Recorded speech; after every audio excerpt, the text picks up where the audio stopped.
Capri's sun-drenched cliffs and turquoise waters hide a darker truth.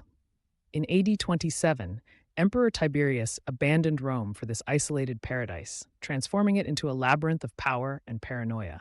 Ancient historians, like Tass, would later describe Capri as a gilded cage where tyranny flourished unseen, its beauty masking the emperor's descent into cruelty. Tiberius' retreat wasn't an escape, it was a calculated move. With Rome's Senate distrustful and his advisor Sejanus consolidating power, the emperor sought control through distance.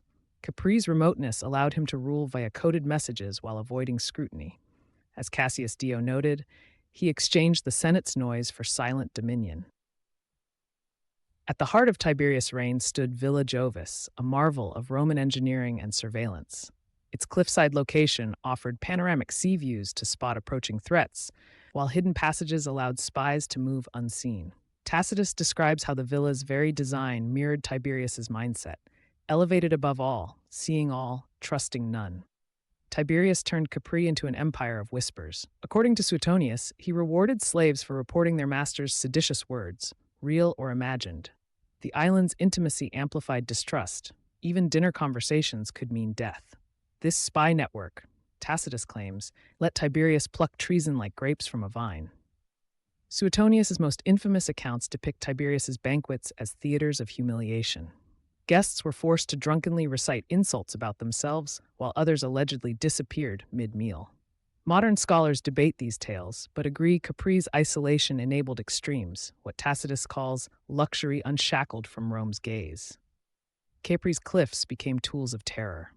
Victims were said to be thrown 300 meters onto the rocks below, a fate Tacitus claims befell those who weary the emperor's ears. Archaeologists note the Salto di Tiberio, Tiberius' Leap, was strategically visible from Villa Jovis, turning nature into spectacle.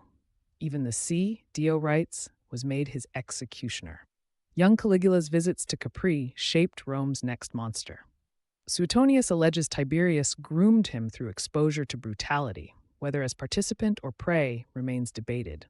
What's certain is that Caligula absorbed Capri's lessons in absolute power. As Tacitus grimly notes, the island schooled him in rule without restraint.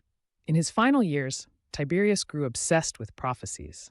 Cassius Dio recounts how the emperor consulted astrologers, fearing his adopted grandson Gemellus would overthrow him. This paranoia became self-fulfilling. When Tiberius finally died in AD 37, possibly smothered, it was Caligula who seized power, rendering Gemellus irrelevant. Tiberius's death left Capri abandoned but not forgotten.